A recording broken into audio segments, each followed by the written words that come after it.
ETF index mutual funds నేర్చుకుని stock మార్కెట్లో రాణించాలనుకుంటున్నారా? వెంటనే ఈ నెంబర్కి కాల్ చేయండి.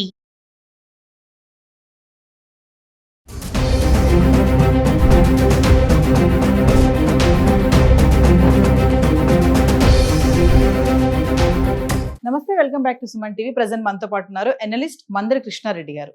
నమస్తే సార్. నమస్తే అమ్మ. సార్, బంగారం ధరలు చూసుకుంటే మనం చాలా వీడియోలో మాట్లాడుకుంటున్నాము. 40,000 ఉన్నప్పటి నుంచి మాట్లాడుతున్నట్టున్నాం సార్. మరి ఈరోజు చూసుకుంటే అసలు కొనేటట్టే లేదు. 1,50,000 పైకి వచ్చేసింది బంగారం ధర. మరి అసలు ఈ టైంలో ఇన్వెస్ట్మెంట్ చేసే వాళ్ళ సంగతి ఏంటి? అసలు ఎందుకు ఇంతలా పెరుగుతుంది? మరి పడే ఛాన్స్ ఏమైనా ఉన్నాయా లేదా అంటే ఒక్కసారి వివరాల్లోకి వెళ్తే. బంగారం ధర రోజు రోజుకి పెరగడం లోపల ప్రధాన కారణాలు ట్రంప్ విధానాలు. ట్రంప్ ఏ రాత్రి ఏ నిర్ణయం తీసుకుంటాడో తెలియని పరిస్థితి. ప్రపంచాన్ని అంతా వణికించే ప్రయత్నం చేస్తాడు.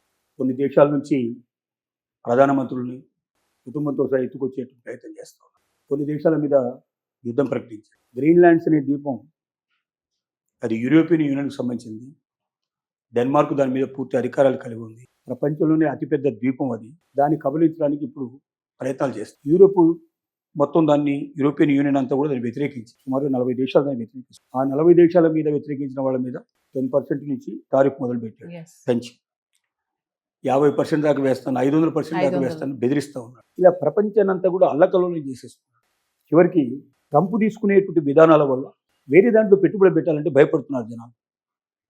షేర్ మార్కెట్లో పెట్టాలన్నా, పరిశ్రమల్లో పెట్టాలన్నా ట్రంప్ ఎప్పుడు ఏ రకమైనటువంటి నిర్ణయం తీసుకుంటాడో తెలియదు కాబట్టి అవన్నీ కూడా ఒకేసారి కుప్పగూలిపోయే ప్రమాదం ఉందనేది భయపడుతున్నారు.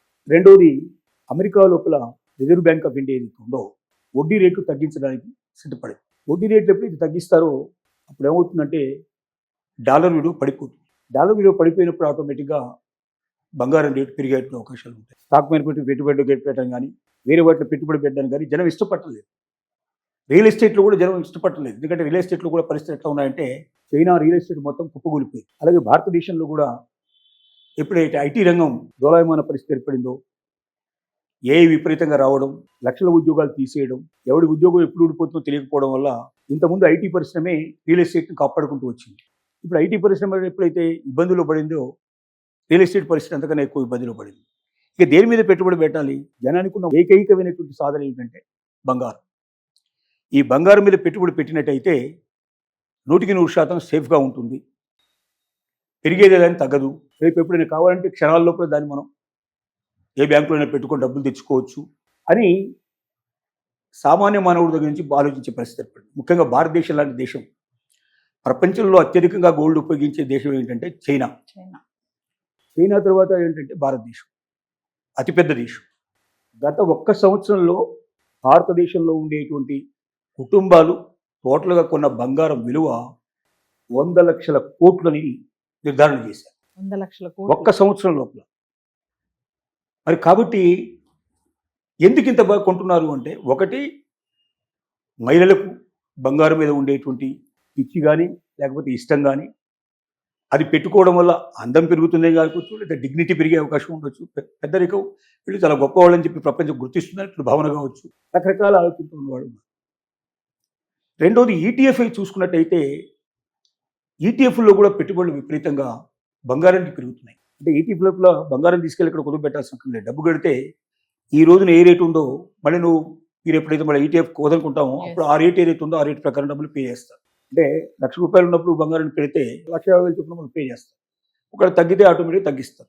ఈటీఎఫ్లలో పెట్టుబడులు కూడా దాదాపు 30 to 40% పెరిగాయి బంగారం మీద. ఈ రకంగా చెప్పుకుంటూ పోతే టోటల్గా బంగారం యొక్క విలువ పెరిగేదే కానీ తగ్గదు. ఈ సంవత్సరం చివరి దాకా తీసుకుంటే ఇంకొక 40% to 50% పెరుగుతుంది అనేది ఆలోచన. అంటే ఇప్పుడు 1,50,000 ఉంది, 3 లక్షల రూపాయలు అయినా ఆశ్చర్యపడాల్సిన అవసరం లేదు అనేది నిపుణులు చెప్తున్నటువంటి మాట. కాబట్టి బంగారం ఇంకా పెరిగేదే తప్ప తగ్గదు. అప్పులు చేయకుండా డబ్బులు ఉంటే బంగారం మీద పెట్టుబడి పెట్టడం తప్పేమీ కాదు. అది అన్ని రకాలుగా సురక్షితమైనటువంటి. రెండోది, బ్లాక్ మనీ కూడా చాలామంది ఏం చేస్తున్నారంటే బంగారంలోకి మార్కెట్ ప్రయత్నం చేస్తున్నారు. ఇంతకుముందు రియల్ ఎస్టేట్లో పెట్టేవాడు, ఇప్పుడు రియల్ ఎస్టేట్ మీద నమ్మకాలు తగ్గిపోయినాయి కాబట్టి బంగారం మీద పెడుతున్నారు. మరి బ్లాక్ మనీ బంగారంలో పెట్టాలంటే ఎట్లా అనేది చాలామంది, దానికి రకరకాల మార్గాలు లా మేకింగ్ ఎట్లా ఉంటుందో లా బ్రేకింగ్ కూడా అట్టగా ఉంటుంది సిచ్యువేషన్ ఇండియా లోపల. దాని బంగారం దొంగతనంగా తీసుకొచ్చి అమ్మేటువంటి వాళ్ళు రకరకాలుగా ఉండేవాళ్ళు ఉన్నారు, కొనుక్కునే వాళ్ళు ఉన్నారు, అలా రకరకాలుగా ఆలోచన చేసేవాళ్ళు కూడా ఉన్నారు. ఏది ఏమైనప్పటికీ బంగారం రేటు పెరిగేదే, మధ్య మధ్య తగ్గినా 2 రోజులు 3 రోజులు వారం రోజులు తగ్గొచ్చు, కానీ పెరగడం ఖాయమనే విషయం మాత్రం ఇప్పుడు క్లారిటీ వచ్చేసింది. ఎస్. ట్రంప్ ఉన్నంత కాలం బంగారం రేటు పెరిగినట్టే లెక్కేసుకోవాలి. ప్రపంచం అలజడిలో ఉన్నంత కాలం బంగారం రేటు పెరిగిందనే లెక్కేసుకోవాలి. కాబట్టి ప్రతి మహిళ ప్రతి కుటుంబం జాగ్రత్తగా ఆలోచించి డబ్బు మీ దగ్గర ఉంటే భవిష్యత్తు కోసమైనా సరే బంగారం కొనుక్కోవచ్చు. అప్పులు చేసి మాత్రం కొనకండి. దాని మీద వచ్చే వడ్డీ ఏదైతుందో దీనికి సరిపోకపోతే రేపు పొద్దున అన్ని రకాల నష్టపోయే అవకాశాలు ఉన్నాయి. ఎస్. పులిని చూసి నక్కవాత పెట్టుకున్నట్టుగా ఎవరో కొన్నారని చూసి మనం కొనడానికి ప్రయత్నం చేయొద్దు. జాగ్రత్తగా ఆలోచించి పొదుపు చేసుకొని దాన్ని బంగారం పెట్టి కొనుక్కుంటే డెఫినెట్గా బంగారం పెరుగుతుంది, భవిష్యత్తులో తగ్గేది కాదు. గోల్డ్ లోన్స్ కూడా ఇప్పుడు పెరుగుతాయంటారా సార్? బాగా ఇంత ధర ఉంది కాబట్టి. గోల్డ్ లోను కామనే, అయితే ఇప్పుడు ఏంటంటే ధర ఎక్కువ ఉంది కాబట్టి అదే దాంట్లో మీరు 2 lakhs లోపల తీసుకున్నట్టయితే మీకు Yes. 75% వరకు ఇస్తారు, 85% వరకు. అదే ఒకవేళ 5 lakhs లోపల తీసుకున్నట్టయితే మీరు 75% వరకు ఇస్తారు. ఇంకా అంతకన్నా తీసుకున్నట్టయితే అది ఆటోమేటిక్గా కొద్దిగా తక్కువ ఇస్తారు. అంటే టోటల్ రేట్ లోపల అంత పర్సెంటేజ్ తగ్గించుకొని ఇస్తారు. ఎప్పుడైనా ఇంకా గోల్డ్ ఎప్పుడైనా పెట్టుకోవచ్చు.